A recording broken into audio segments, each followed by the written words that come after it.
নমস্কার, আপনারা দেখছেন বেঙ্গল ফিউশন। আমি ডক্টর তন্ময় মিত্র কথা বলছি।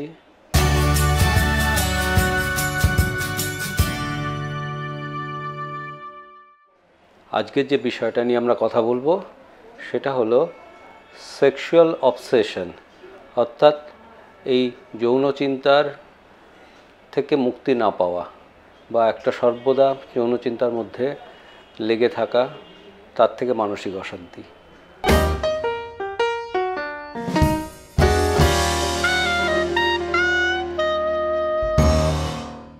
আমাদের আজকের যে বিষয়টা সেটা হচ্ছে যে সেক্সুয়াল অবসেশন, অর্থাৎ যে কোনো রকমের যৌন চিন্তার ব্যাপারটা মাথা থেকে ঝেড়ে ফেলতে না পারা। আমরা সবাই জানি যে এই সমস্যাটা একটা বিশেষ বয়সে এসে, অর্থাৎ 14-15 বছর বয়স থেকে শুরু হয়ে হয়তো ইয়ং অ্যাডাল্টস যারা বলি, অর্থাৎ প্রায় বছর 30 পর্যন্ত এই সময়টা এটা থাকে সব থেকে বেশি।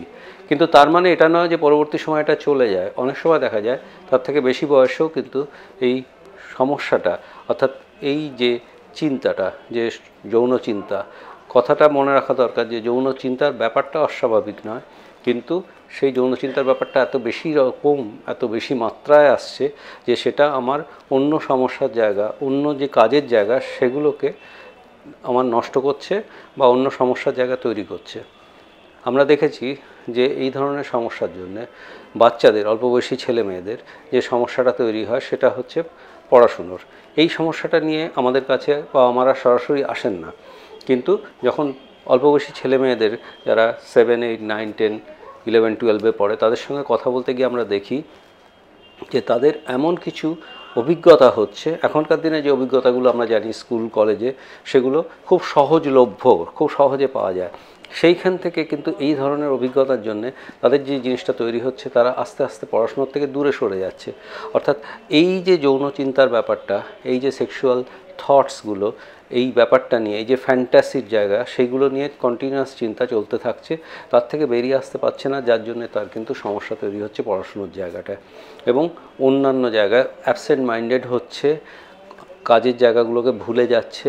একই চিন্তা থাকার জন্যে সেই ধরনের যে ব্যাপারগুলো, অর্থাৎ ইন্টারনেটে বা অন্য জায়গায় যে ধরনের এই মেটেরিয়ালগুলো পাওয়া যায়, এই ধরনের জিনিসগুলো যেখানে পাওয়া যায়, সেইগুলোর সঙ্গে সেইখানে সময় নষ্ট বেশি করছে।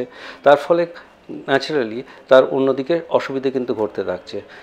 সমস্যাটা হলো যে আমরা কিন্তু এটাকে একটা অবসেশনের কথা বলছি, অর্থাৎ এটা কিন্তু একটা সমস্যার জায়গা, যেটা কিন্তু সাধারণভাবে এটা একটা মানসিক সমস্যার জায়গাতে চলে যায়।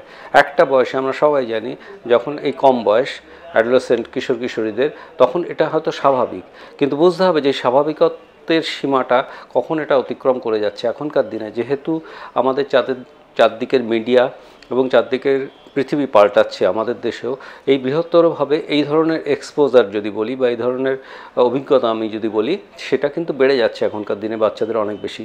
তাদের কিন্তু সেই ব্যাপারটাকে কোপ করার মতো, সেই ব্যাপারটাকে অ্যাডজাস্ট করার মতো সবসময় রিসোর্সেস থাকছে না। তার ফলে এই সমস্যাটা কিন্তু তৈরি হয়ে যাচ্ছে।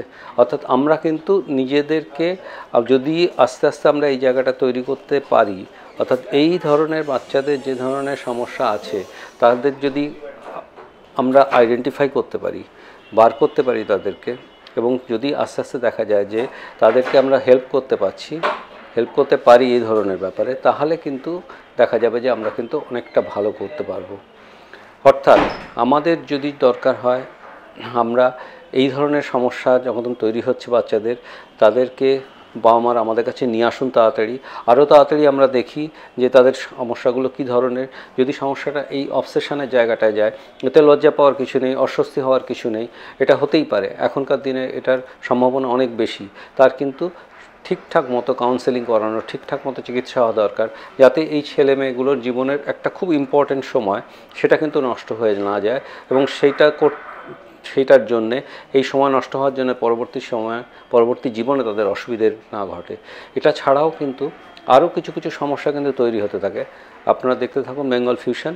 আমাদের এখানে আমরা এই ব্যাপারগুলো নিয়ে ভবিষ্যতেও আলোচনা করব। ভালো থাকুন, নমস্কার।